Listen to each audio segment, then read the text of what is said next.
બનાસકાંઠા જિલ્લાના થરાદ તાલુકાના સેડલા ગામે જગતગુરુ શંકરાચાર્યનું ભવ્ય સ્વાગત કરવામાં આવ્યું હતું. થરાદ તાલુકામાં આવેલા સોદર ગામે 1008 મહંત સ્વર્ગસ્થ જગતપુરી મહારાજને ભંડારા મહોત્સવનું નિમિત્તે ઉપસ્થિત જગતગુરુ શંકરાચાર્યના સુદેલ ગામ દ્વારા ભવ્ય સ્વાગત કરવામાં આવ્યું હતું. જેમાં બનાસકાંઠા જિલ્લાના થરાદમાં જગતગુરુ શંકરાચાર્ય સ્વામીશ્રી અવિમુક્તેશ્વરાનંદનું ભવ્ય સ્વાગત કરવામાં આવ્યું હતું. કોંગ્રેસની સરકારે ગાય માતાના નામે વોટ માગ્યા, પણ ગાય માતાને રાષ્ટ્રીય માતા જાહેર ન કરતા તેનું પતન થયું. જગતગુરુ શંકરાચાર્ય સ્વામી અવિમુક્તેશ્વરાનંદ સરસ્વતી બનાસકાંઠાના થરાદ તાલુકાની મુલાકાતે હતા. થરાદના લોકો દ્વારા જગતગુરુ શંકરાચાર્ય સ્વામીશ્રી અવિમુક્તેશ્વરાનંદ સરસ્વતીનું ભવ્ય સ્વાગત કરવામાં આવ્યું હતું.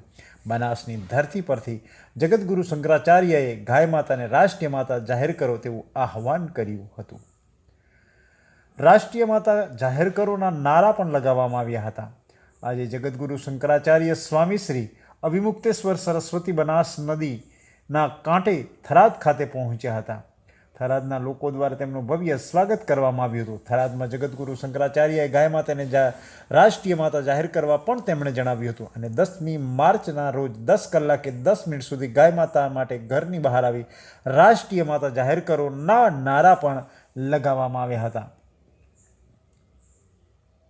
વધુમાં તેમણે ઉમેર્યું હતું કે 10-10-10 ગૌ હત્યા હવે બસના નારા પણ લગાવ્યા હતા. અને તેમણે કહ્યું હતું કે આ જે ચૂંટણી ઢંઢોરામાં લોકસભાની ચૂંટણી પહેલાં થરાદની ભૂમિ પરથી જગતગુરુ શંકરાચાર્યએ કહ્યું કે ગાય માતાને રાષ્ટ્રીય માતા તરીકે જાહેર કરે તેવી માંગ કરી હતી. જો ગાય માતાના નામે વોટ લઈ ગાય માતાને રાષ્ટ્રીય માતા જાહેર નહીં કરે તો સરકારનું પતન થાય છે. આ સાથે ચૂંટણી ઢંઢેરામાં પણ જે પણ પાર્ટીઓ ગાય માતાને રાષ્ટ્રીય માતા જાહેર કરવાનું નક્કી કરે એ પાર્ટીને વોટ આપી તેમ તેમણે લોકોને જણાવ્યું હતું.